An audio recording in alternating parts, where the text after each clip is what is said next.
Welcome to Popalong RC. I'm Mark, and you are, of course. I'm Carl. Yes, and you this are. channel is all about RC car racing. Yes. And what we want to do is get you guys into RC car racing. Now, we visit lots of clubs. We visit lots of clubs. We visit lots of events. We do. We chat to lots of people. We do. We review lots of cars. We do. We eat lots of Scotch eggs.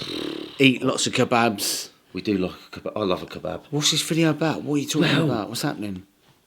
The Popalong GP 2024. I've had at least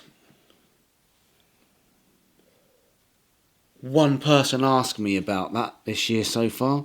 I think I've had maybe two. Okay, it's three. But I think this year there is the potential for doing more than just the GP. Now, this channel is about getting you guys into racing, but some of you, maybe you're not BRCA members.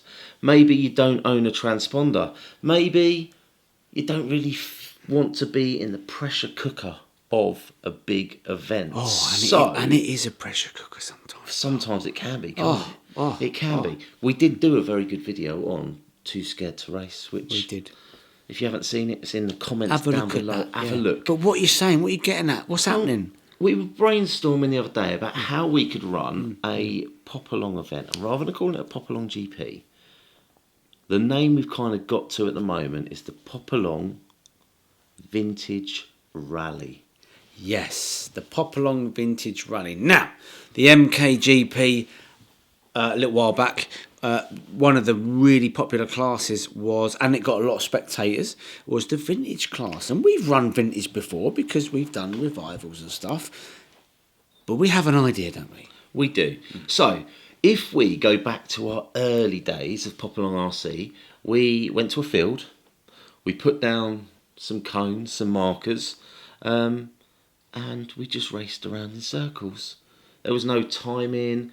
Well, there was actually, because we had the lap monitor timing, didn't we? But basically, we were there having fun. And we invited friends along. They came, they ran their cars. It was all good fun. That kind of exploded into running sort of 1/8 buggies, 6S monsters. Yeah. And that's not what this is about. We want to take it all the way back to almost vintage cars. Maybe a rear motor car here or there.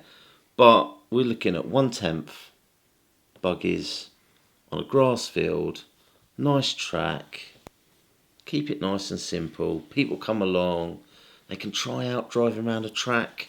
We can help them with setup. Maybe we could have an RC car boot sale as well. That would be amazing. So what you're saying is, this summer, a field...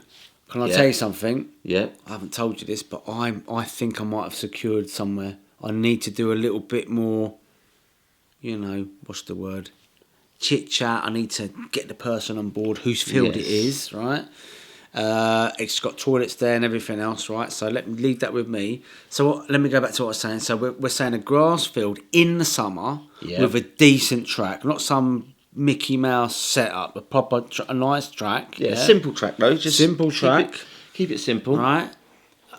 Inviting these lovely people here and having like a swap meet / car boot sale / sell your RC cars and bits and pieces type thing. Yeah. Maybe a burger van type thing.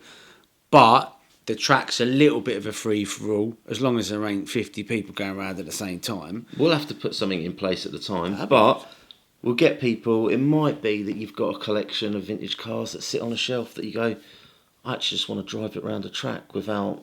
Yeah. Or if you're booked into any of the revivals, maybe, I know the one that we're going to is actually on AstroTurf, but if you want to shake it down at this event, what a great place to do it. Test out your car settings, change your shocks and do that sort of stuff. An opportunity to use your cars. Because I think that's one thing we complain about more than anything else on this channel. And that is not being able to drive our cars. We've got a hobby we love, we're passionate about, and we can't get track time. That is so annoying. That is absolutely, that just, right, it actually makes me feel a bit, you're getting me angry now. It's not supposed to be angry, this video. This is a happy video. Oh, no. This is but I want to use Popalong pioneering. But carpet racing, as lovely and as amazing as it is, and I love it, I'm kind of an addict, yeah, and I can't get my fix, man. I'm clucking, boss.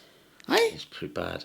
But this summer, Go on. outdoors, we've got some plans. We've Yes. got some clubs we're going to visit, but do you know what? I think we can make this work. I think we can make it work. So if you've got any ideas of how maybe we could run it or structure it or even what cars to run or Because whatever. we could also invite maybe a local crawler club, because I know there's a local crawler club. They've got some crawler bits. We can have a little crawler corner. Well, the field I'm thinking of is massive, so there's plenty of room. It's not like we're going to be penned in. Oh, the only thing is the rain, but get used to it. We live in the UK, right? It happens, doesn't it? Yeah, maybe a little crawler track in the corner. Maybe invite some other of our YouTuber mates and that. Kevin Talbot won't come because he's now in the Isle of Man, ain't He he? lives in another country. Yeah, I know. Got to cross water to get to him. He was saying that he's got palm trees outside his house. Mamma mia. I know.